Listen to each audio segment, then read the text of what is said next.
and give us scripture. Scripture should be present, Scripture should be present. I want to talk today about the importance for Christians of the solidity of the soul, of solidifying your soul as a Christian. And I want to talk about it because in the Western Christian church today, there are too many examples of easy come, easy go Christians. Christians who drop Christianity at the drop of a hat, who abandon the faith almost overnight. And I think it is because, as Christians, we are not cultivating the solidity of the soul. Now, what do I mean by solidity of the soul? I mean by solidity of the soul this idea of self-assurance, self-confidence, self-assertion, self-energizing, self-responsibility of your Christian identity and living it outward in your life. The Apostles instruct us in 1 Corinthians 16, verse 13, it says, "Be on the alert, stand firm in the faith, act like men, be strong. Let all that you do be done in love." You see, the meek man Christianity that passes for so much of Western Christianity is not the Christianity that is taught in the Bible. The Bible teaches the idea of a self-assured, self-confident faith. It says that we are to be on alert. That means to be aware of our surroundings, to be aware of how... Have we lost anything? Good. That we have to be aware of how our faith is to stand firm. How we are to be aware of how our society impacts us and affects us. But many Christians are not aware of how they are imbibing and absorbing ideologies and beliefs, values that are not rooted in the Christian faith. The scriptures say to be alert. It also says to stand firm in the faith. Well, stand firm against what? Against opposition, against those that would oppress us, against those that would stand against us, against those who would seek to make us non-Christian in our values, non-Christian in our beliefs, like those who demand that we accept political ideologies that are not compatible with Christian values, like multiculturalism, or those that demand that we accept belief systems that are not compatible with a Christian worldview, like relativism. We Christians must reject all of these things and stand firm in the faith. We must act like men. What does it mean to act like a man? It means to shoulder responsibility without wavering. It means to bear your load. It means to stand upright, chest out, chin up, walk forward. Not to shrink, not to shrivel, not to cower. But so many Christians are wimps because the kind of church culture that we've developed in the West is anything but acting like a man.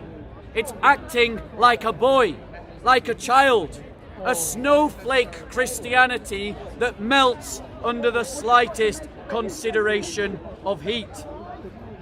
In 1 Timothy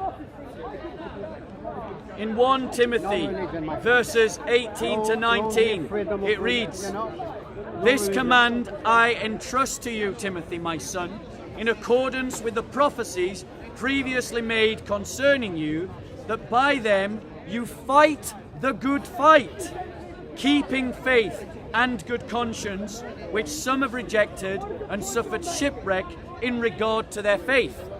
We are called as Christians to fight the good fight.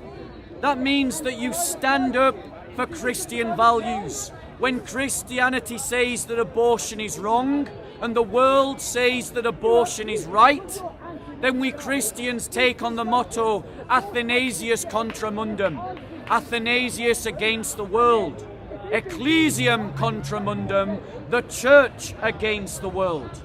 We Christians are called to fight valiantly under the banner of Christ against sin, the world and the devil.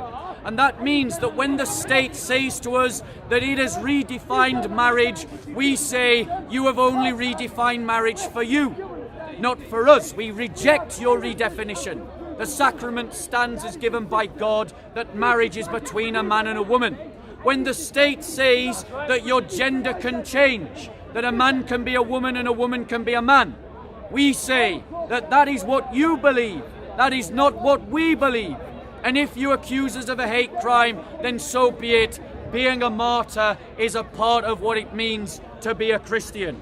We are called to fight the good fight of faith. It says, keeping the faith with a good conscience. That means you keep it. You instill it within yourselves. You live it out in the choices that you make, in the values that you choose to live by, even if that means you suffer. Doing things in good conscience means that if you are convicted in your conscience that you cannot go along with a state and its teaching, or with an ideology and its beliefs, as no Christian can when it comes to liberal progressive thought, communist thought, nationalistic thought, Nazism, fascism, or Islam, or Hinduism, or Buddhism, it means that we stand against these ideologies, that we fight the good fight. Fighting the good fight means that you use your intelligence and your wit. You don't just charge into the crowd like a brawler. You use strategy, you use tactics, you outwit your opponent. That's how you win fights. You don't win fights by just standing there and letting them pound you from all sides. But you do it in good conscience, because as your faith solidifies, as your identity as a Christian grows, you will find that it impacts what your conscience tells you you can and cannot do. And so you must be in good conscience, because God, one of the things that God will judge you for is how you kept a good conscience, how you kept the conscience that He gave you, which some have rejected and suffered shipwreck in regard to their faith. Those Christians who have given up their identity in politics as a Christian, or their identity in society as a Christian, or their identity in economics as a Christian, have allowed other ideologies to dominate those spheres, and then as those Christians have entered those spheres, they have been influenced by the values and the beliefs of others over how they should act as Christians. And so Christians who increasingly build into their souls untruths, lies about the Christian faith, ultimately end up being shipwrecked, because they reach a point where Christianity no longer makes sense to them. And so they give up the faith, because now it doesn't make sense to be a Christian according to how they live. And it is because they have not Christianized their lives. In Hebrews 3:1-6 we read, "Therefore, my holy brethren, partakers of a heavenly calling, consider Jesus, the apostle and high priest of our confession. He was faithful to him who appointed him, as Moses was also in his house. For he has been counted worthy of more glory than Moses, by just so much as the builder of the house has more honor than the house. For every house is built by someone, but the builder of all things is God. Now Moses was faithful in all his house as a servant for a testimony of those things which were to be spoken later. But Christ was faithful as a son over his house, whose house we are, if we hold fast our confidence and boast of our hope, firm until the end." What we mean as Christians when we say the solidity of the soul is that the soul is a garden, the soul is a house, it is a work of art, it is not an accident. You have to cultivate the soul, you have to bejewel the soul, you have to weed the soul, you have to lay good foundations for the soul. You must develop your soul as a Christian. And that means that as a Christian, you build yourself on the values of the Christian faith, the doctrines of the Christian faith, You root yourself in the history of the Christian faith. You allow the traditions and the customs of the Christian faith to infuse the way you live daily. Now, we as Christians are called to have, bear with me. We are called to have, we are called to have, 1 to 6. We are called to have, there we go. But if a man, no, that's why I'm on the wrong page. Sorry, let me just go back to it. Hebrews 3, 1 to 6. Let's just go back there. Just a quick question, JC. Yeah. When you were away from the camera, did we lose anything? Nothing. Okay, brilliant. Hebrews 3, 1 to 6. We are called to hold fast our confidence and boast of our hope. Christians in the West have become bashful and shy of their identity as Christians. We have become ashamed of our own culture, ashamed of our own history, ashamed of our own faith, ashamed of our own doctrines.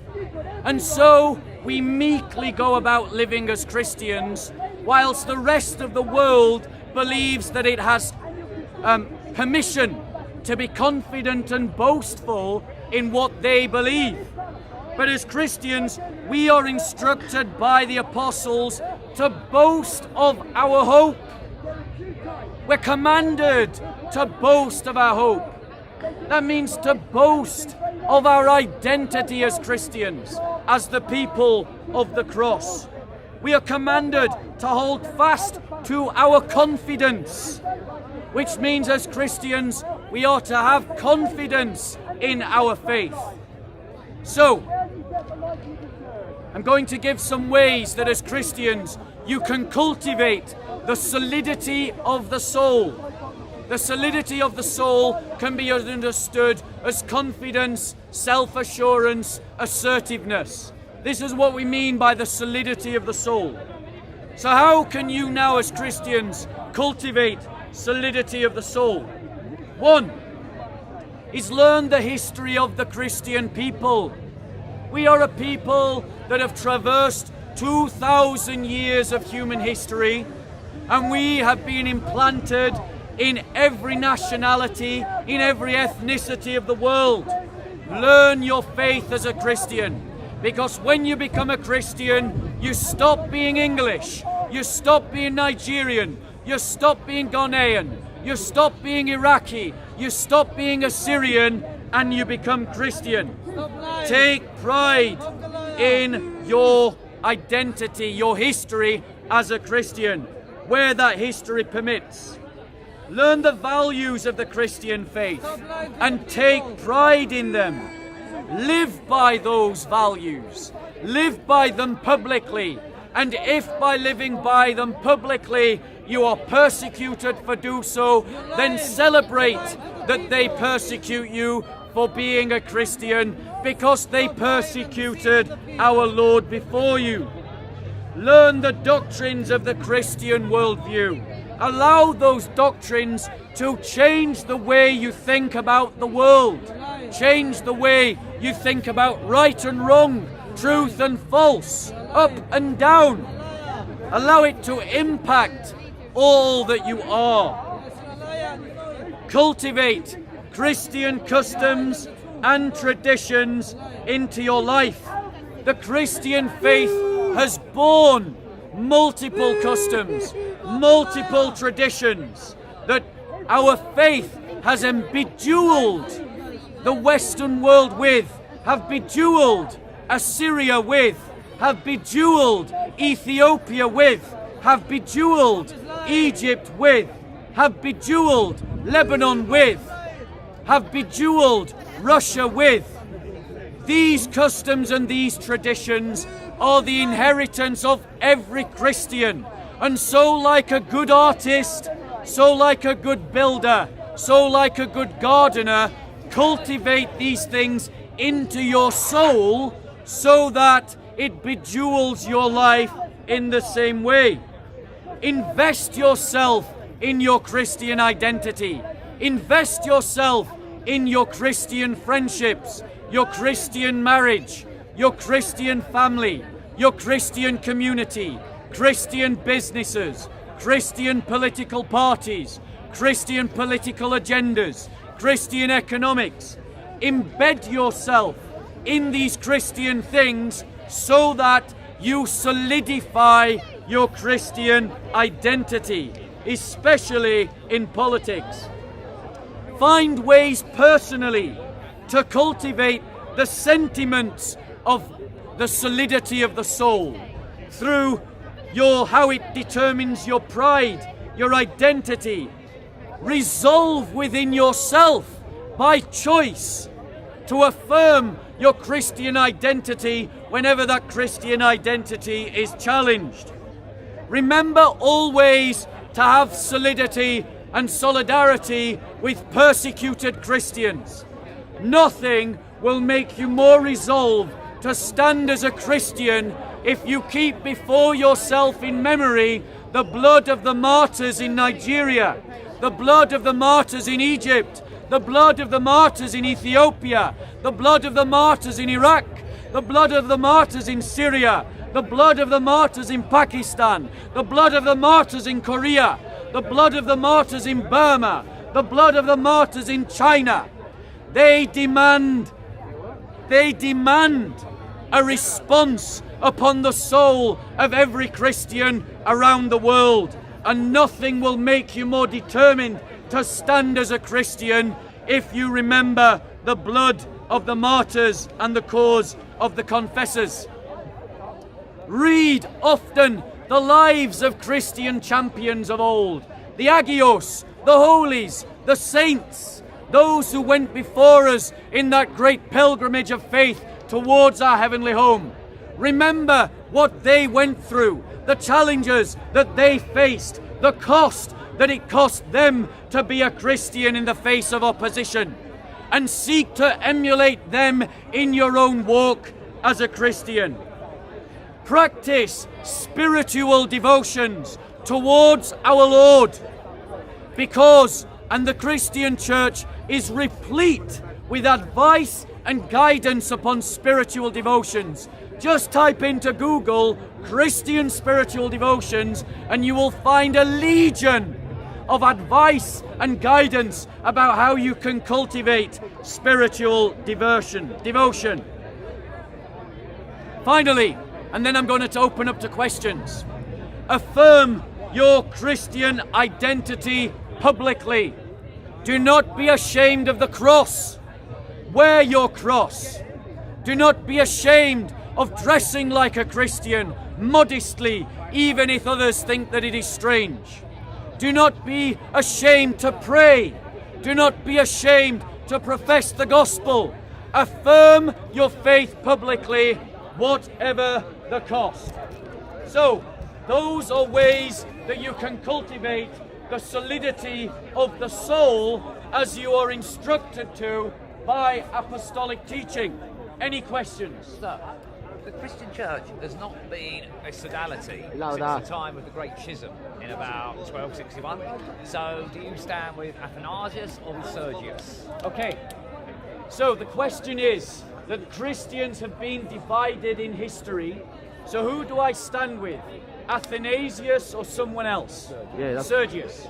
The answer is I stand with Athanasius because Athanasius stood against Arianism.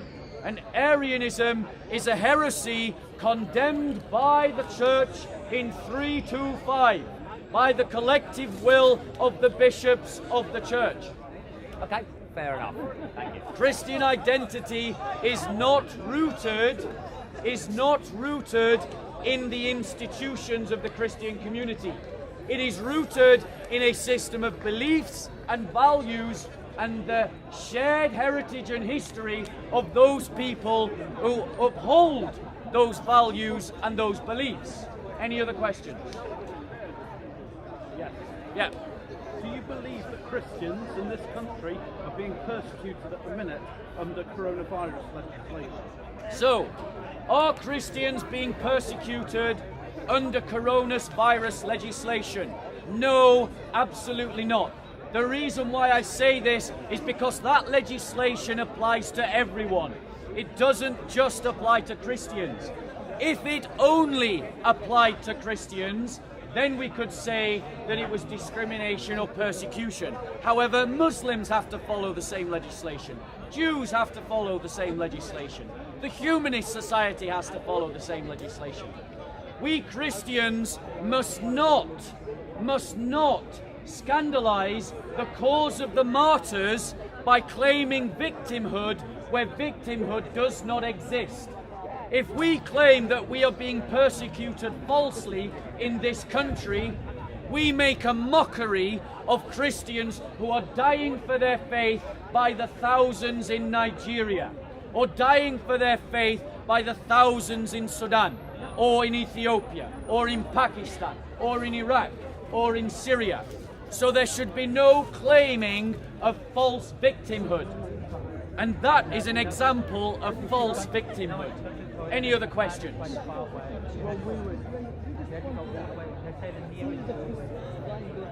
I can't hear you, bro. You got a mask on and then another mask on. What about the other people that have been killed by Christians in all those places? So, the brother is saying, what about the people that are being killed by Christians in all those other places? What example would he like to talk about? Iraq? Let me give some examples. Go on, give me an example. The genocide that happened in Australia, eradication of an entire people. Yes. Only a handful now are left. The eradication of the South American Indians, eradication within one generation of 90% of the population, eradication that happened in Africa, eradication that happened in all those places, and colonization of those places.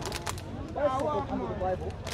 And the genocide that's advocated by Lord Jesus himself, in the Bible himself, how would you deal with all those Okay. violent values? So let me address the point, and hopefully the brother will not interrupt. However, I cannot take lectures from Muslims about discrimination and persecution. I will address the examples that he gave in a summary line. The New Testament, notice he's interrupting. What a surprise. Where have we heard this kind of behavior before? So ladies and gentlemen, he's raised a question. Now let me answer the question as I choose to. So, ladies and gentlemen, Islam has within its teachings and the example of its prophet genocide. When the Banu Quraysh, a Jewish tribe, were conquered by Muhammad, Muhammad oversaw the mass murder of over 900 Jewish men.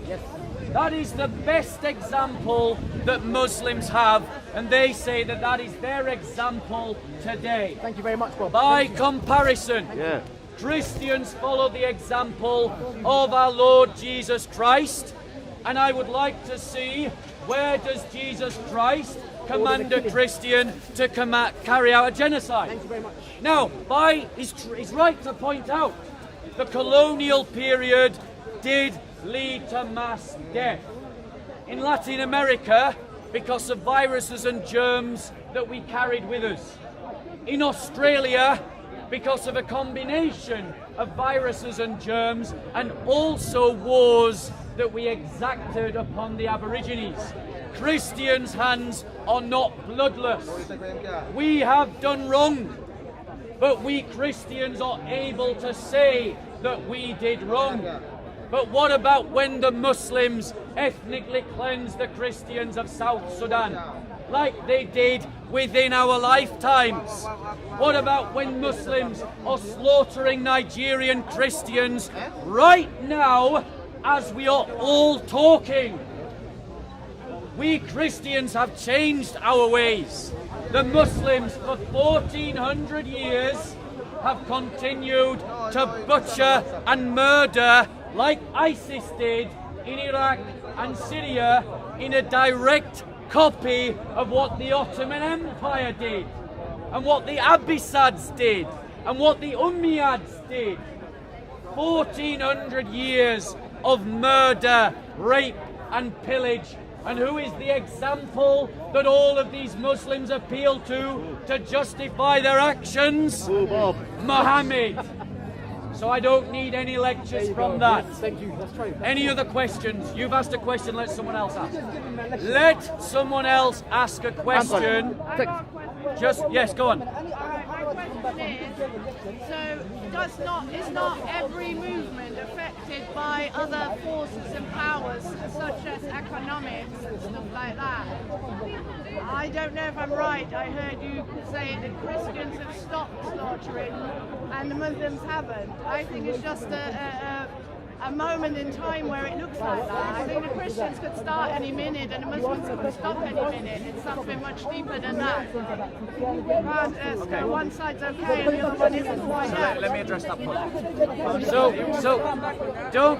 don't feed the trolls. If you feed the troll, they just feel entitled. I'm opening up to questions. I've took a question for the lady. This brother needs to learn better manners than Muhammad. So, better manners than Muhammad.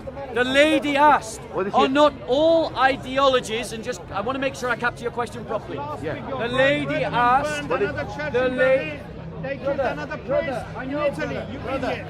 Brother, he's right. But the liberals don't talk about that. They don't talk about Christophobia. Only Islamophobia. Where's the lectures about the desecrations of our churches going off in France right now? Where's the lectures of the desecration of churches going off in America right now? Where's the lectures about the desecration of churches going off in Italy right now?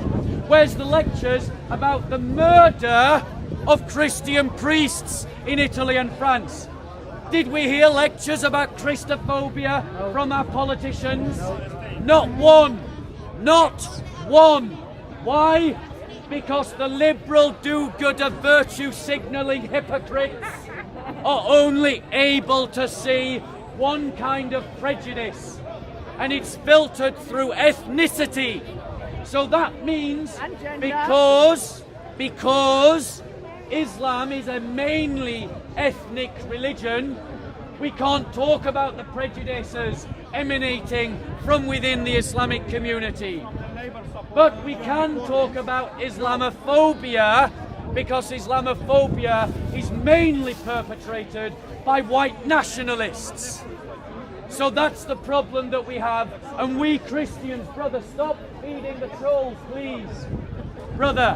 Brothers and sisters, focus on me, please.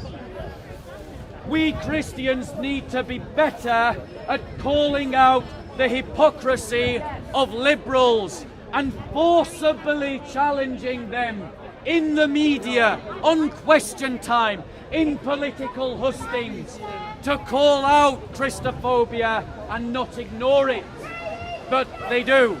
But now coming back to the lady's question, that's why you shouldn't jump in. Coming back to the lady's question. The question is, are not all ideologies affected by economic societies, by economic and social influences? Have I captured your question correctly? So I've captured the question correctly. The lady is right. Every ideology is affected by socio-economic truths. I'm raising my voice because of the lady behind. So, that is a truth established by Karl Marx. He made a right observation about how economies impact societies. But let me tell you a truth that we Christians have learned over 1400 years. When anti-Christian ideologies like communism, Nazism and Islam dominate the political, the sociological and the economic moribounds and norms of society, Christians are persecuted. We Christians have suffered 100 years of persecution at the hands of the communists. We Christians have suffered 1400 years of continuous persecution at the hands of Islamic states. Why should I not oppose such ideologies when such ideologies oppose me? When such ideologies will lead to my persecution and the persecution of my brothers and sisters. It is not a crime to stand up against a tyrannical ideology. We're all okay to stand up against Nazism. and we should. We're all okay to stand up to communism, and we should. But that means logically we can all stand up to Islam and Islamification, and we should. Don't be ashamed to stand up to a tyrannical ideology. Islam leads to the persecution of the church. It is persecuting the church right now. It has persecuted the church for 1400 years, and it is time that we Christians get a spine, grow some balls, and stand up for our Christian faith. These questions about the mask and about wearing the mask are a total distraction to the real issues the church faces, and it is an embarrassment that so many Christians have bought into the anti-lockdowner protests and the BLM protests. If you're a Christian and you can protest against these things, then why can you not protest against the mass murder of Christians in Nigeria, the bombings of churches in Pakistan, the legal discrimination against Christians in Malaysia, against the Christian discrimination in Indonesia, against the fact that in Saudi Arabia you can't even legally be a citizen and a Christian at the same time? Where is your consistency, O Church? Any other questions? Okay. Are there any other questions, or are we all done?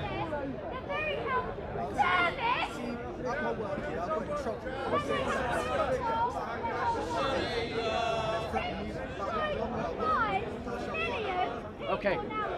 So the brother raises a question about Christians being threatened in their workplaces because they are standing up for their Christian faith. It's a good point. And what it demonstrates, ladies and gentlemen, is that we Christians need to consolidate ourselves. We need to consolidate our community so that we have geographical and political space where we can control our own economic fate, where we establish Christian businesses where brothers like this can speak the truth and not be in fear that their employers will discriminate against them. We Christians need to establish our own social network platforms to allow Christians to speak their faith. We Christians need to network with one another so that we employ our brothers and sisters and claim space in the economy and support Christian businesses. But for those of us, and so I encourage every Christian, go and work for a Christian company.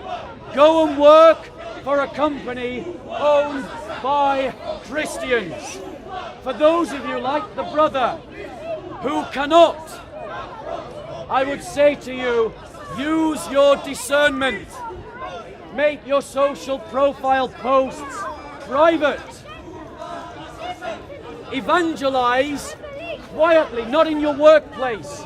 Just go to work, do your job, make friends, and outside of the workplace, on a day you were never working, meet for those non-Christian friends for a coffee and evangelize them there. We Christians are called to be wise as serpents, but right now, too many of our brothers and sisters who are willing to stand up for the faith do so without cunning, without strategy, without wisdom, without prudence. It is not against the Christian faith to strategize or to use tactics. So start to use them and start to take over businesses so that when you're in a position to do so and you have the choice to employ two people who are equally skilled to do the job, but you know one of them is a Christian, employ the Christian.